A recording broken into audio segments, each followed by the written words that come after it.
Have you ever left a group meditation retreat or a festival floating, hugging everyone, hearts wide open, and then a week later, your heart balloons flat, and you're hiding behind your laptop, wishing everyone would just be quiet? Hi, I'm Tony, talking about what's beyond the ordinary everyday life psychology so we can think differently about life's deeper meaning.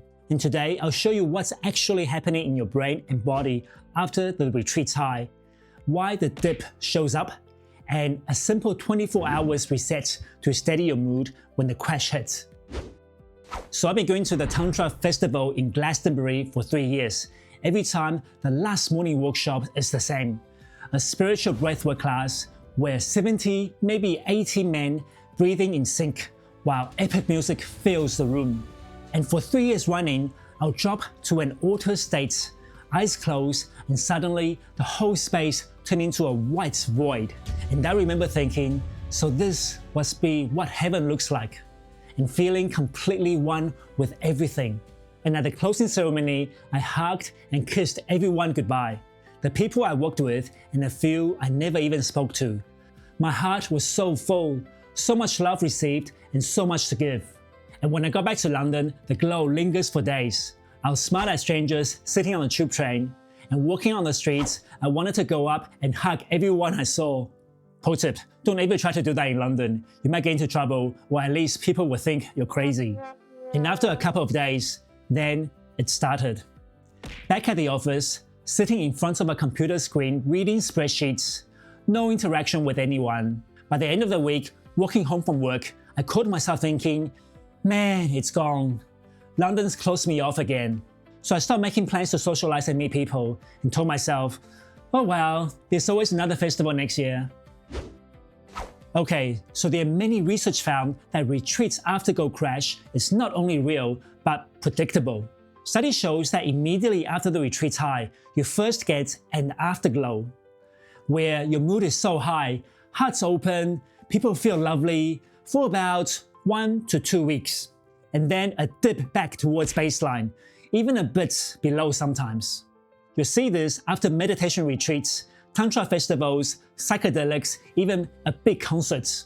A 2023 systematic review found the same subacute lift in well-being, mindfulness, and social connection across classic psychedelics too.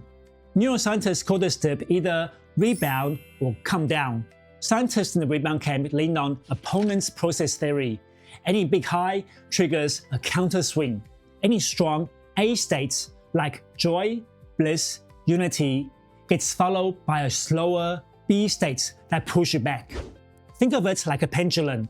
The harder it swings one way, the further it swings back. And scientists in the comedown camp lean on hedonic adaptation. That's the idea when you hit a new high, your system eventually drifts back towards the set point. Like when you first wear a new perfume, you notice it intensely, but after a week, you stop smelling it, even though everyone else still can. So the moral of the story is this: the afterglow crash isn't your failure, it's physics. But wait, there's more. There's a social piece too. At a retreat, you're basically swimming in oxytocin, the bonding neurochemical your brain pumps out when you're sharing breath, locking eyes, and hugging people. Then when the retreat ends, everyone goes home, and your social thermostat notices a drop. And that's when you go, I miss everyone. And there's even a 2022 meta-analysis study on collective effervescence shows that big gatherings like concerts, festivals, and religious ceremonies reliably boost belonging and meaning, which makes the dip and hollow feeling even sharper once the music stops. So what counts as a normal dip and what doesn't? A normal retreat's afterglow crash is days to a few weeks of flatness and low drive, but you're still able to do your job and daily task.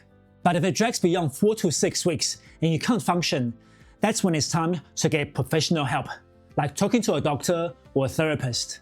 So the bottom line is, the afterglow isn't meant to last forever.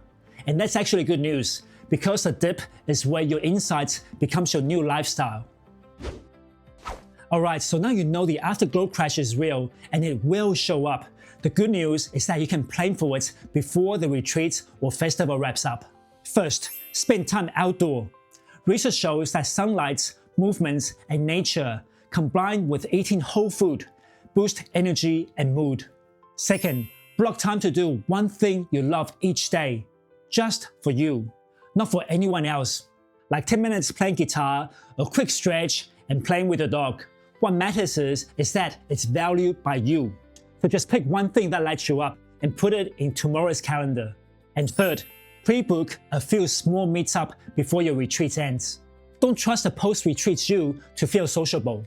So line up a few walk and talk, a few low-stake coffee, and a quick Zoom with someone who speaks your language.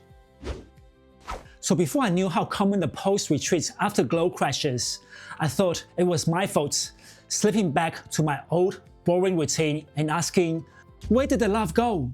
But after learning the post-retreat dip, I started thinking differently.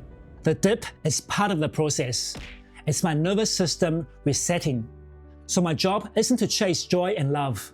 It's to integrate them into my daily life by planning ahead, onto my calendar and into my everyday routines.